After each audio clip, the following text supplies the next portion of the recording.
Hello बच्चों, आप सभी का स्वागत है हमारे YouTube चैनल सरल हिंदी पाठशाला में।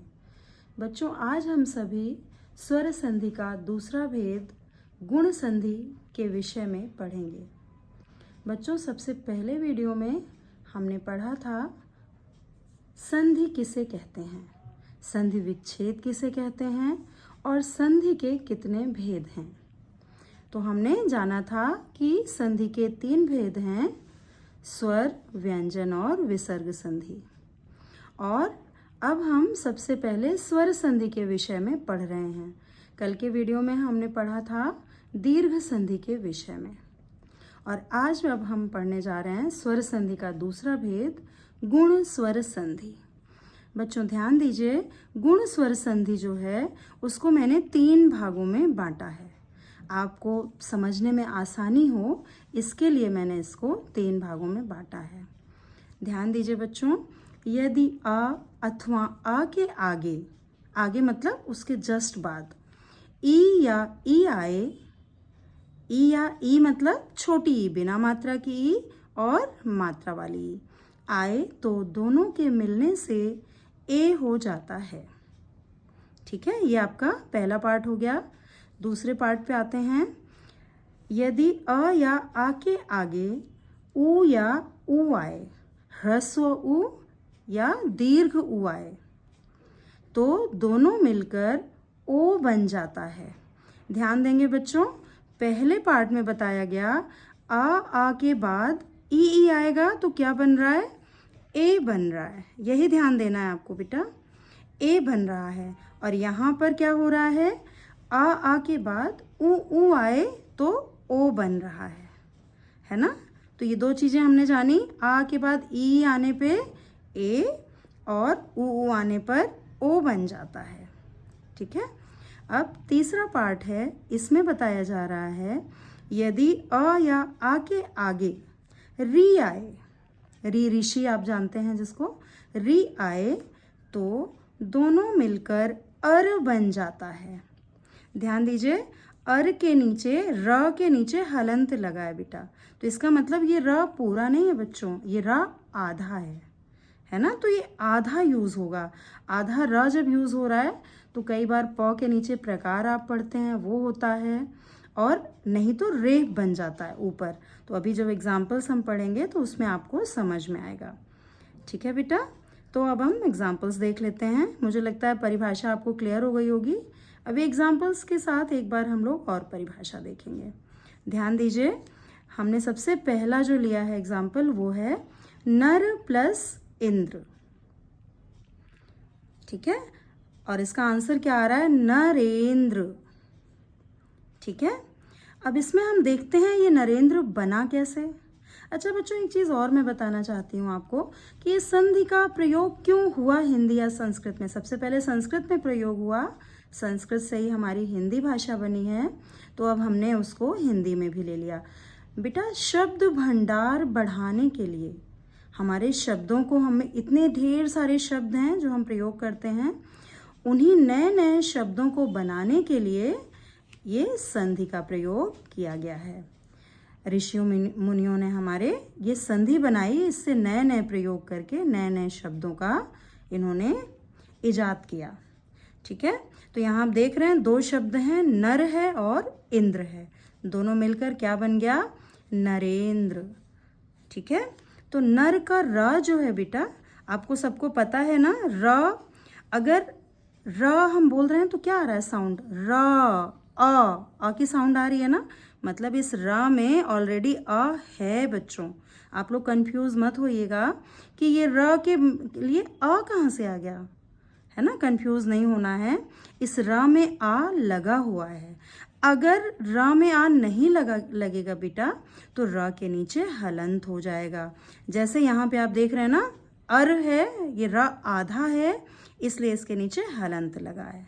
ठीक है, लेकिन इस र के नीचे हलंत नहीं दिख रहा है ना, मतलब इस र में आ है ऑलरेडी।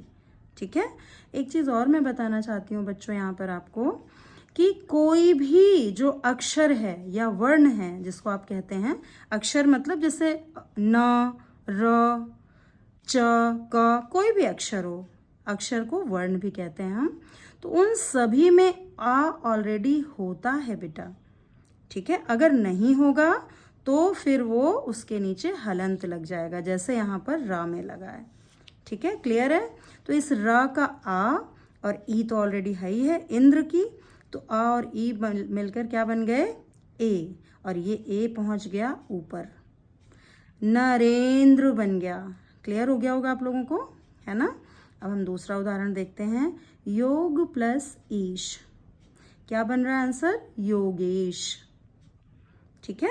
ये दो शब्द हैं, योग और ईश, मिलकर बन गया योगेश। यहाँ भी अब तो आपको समझ में आ रहा होगा, ग का आ और ई दोनों मिलकर आंसर ए ही बन रहा है ना। क्यों आंसर ए बन रहा है, क्योंकि हमारी परिभाषा बता रही है कि आ या अथवा आ के आगे, तो यहाँ पर क्या आ रहा है, आ रहा है ना दोनों जगह, और साथ में क्या आ गई, ई आ गई, यहाँ पर छोटी ई आ गई, यहाँ पर बड़ी ई आ गई, तो दोनों का आंसर ए है। अभी अभी हम आगे देखेंगे बेटा कि बड़ा आ भी होगा तब भी आंसर, और बड़ी ई होगी तब भी आंसर ए ही होगा। देख लेते हैं हम एक एग्जांपल, महा प्लस ईश, क्या बन रहा है, महेश। बहुत गलतियां होती हैं बच्चों इसमें, ये कई बार हमारी जो प्रतियोगी परीक्षाएं होती हैं उसमें भी ये बहुत बार पूछा जाता है। महेश जो शब्द है इसका विच्छेद पूछते हैं, इसका संधि विच्छेद करें और संधि का नाम लिखें, ये अक्सर बच्चे गलत करके आते हैं बेटा, ठीक है। तो यहाँ पर आप देखिए, महा का बड़ा आ और ईश का बड़ी ई दोनों मिलकर बन गए ए। अच्छा बच्चों, मैं आपको एक बात और बताना चाहती हूँ, जो संधि है हमारे हिंदी विषय में 5th क्लास से ही आ जाती है, इंट्रोडक्शन 5th क्लास से ही हो जाता है इसका, और ये हमारे आगे 9th 10th और 11th 12th में भी जो बच्चे हिंदी लेते हैं, यूपी बोर्ड में तो होती ही है, लेकिन सीबीएसई बोर्ड में जो बच्चे हिंदी लेते हैं वहाँ भी उनको मिलती है। आगे बीए में जब आप हिंदी लेते हैं बेटा, तो बीए में भी ये संधि आपको मिलेगी, और अगर आप एमए इन हिंदी कर रहे हैं या संस्कृत कर रहे हैं वहाँ पर भी ये संधि आपको मिलेगी। तो संधि बहुत ही महत्वपूर्ण विषय है, और जितनी भी प्रतियोगी परीक्षाएं हैं आपकी, जैसे आपका बीएड का एंट्रेंस है, आगे एसएससी है, पीसीएस है, आईएएस के प्रीलिम्स में भी बच्चों ये 2 नंबर 3 नंबर 1 नंबर में अक्सर आती है, ठीक है। तो इसलिए सभी बच्चे हैं जो अभी छोटी कक्षाओं में पढ़ रहे हैं, अगर वो ये वीडियो देख रहे हैं तो वो भी समझें, और जो बड़ी कक्षाओं में हैं या फिर प्रतियोगी परीक्षाएं दे रहे हैं वो बच्चे भी ध्यान से इसको समझ लें, जिससे उनका 2-3 नंबर तो यूं ही उन्हें मिल जाए, ठीक है। तो चलिए, मैं विषय से हट रही थी, मैं थोड़ा और अब आते हैं हम लोग विषय पर। महा प्लस ईश, महेश, ठीक है बच्चों। यहाँ पर आ और ई, बड़ा और बड़ी ई मिलकर बन गए ए, ठीक है। आपको क्लियर हो गया होगा। यहाँ पर हमें बताया गया था कि बड़ा आए या बड़ी ई आए तो भी आंसर क्या होगा, ए। तो यहाँ आपका ये क्लियर हो गया, आंसर ए आ रहा है। सबको समझ आ गया होगा। आगे बढ़ते हैं हम। अब हमारा जो सेकंड है पार्ट परिभाषा का बच्चों, वो शुरू होता है। इसमें क्या कह रही है परिभाषा हमारी, अ या आ के आगे उ या ऊ आए तो दोनों मिलकर क्या बन जाते हैं, ओ, ठीक है बेटा। तो अब देख लेते हैं, सूर्य प्लस उदय, क्या आंसर बन गया, सूर्योदय, ठीक है बेटा। अब यहाँ सूर्य जो है इसमें बेटा अ, सूर्य, अ की साउंड आ रही है तो वही आ यहाँ आ गया बेटा, ठीक है। और उदय का उ दोनों मिलकर बन गए ओ, यहाँ पर आ गया सूर्योदय। ये रा एज इट इज रहा, ये पहुंच गया ऊपर, और या के बाद जो ऊ था और ये सॉरी आ था और ऊ दोनों मिलकर बन गए ओ, तो बन गया सूर्योदय, ठीक है। अब हम अगला लेते हैं एग्जाम्पल, महा प्लस उत्सव। इसमें बच्चों बड़ा आ है और छोटा ऊ दोनों मिलकर ओ बन गए, और आंसर है महोत्सव। आगे है गंगा प्लस ऊर्मी, गंगोर्मी। यहाँ भी ध्यान दीजिए, बड़ा और बड़ा ऊ मिल गए दोनों मिलकर बन गए ओ। अगला एग्जाम्पल है हमारा बेटा सप्त प्लस ऋषि, सप्त ऋषि।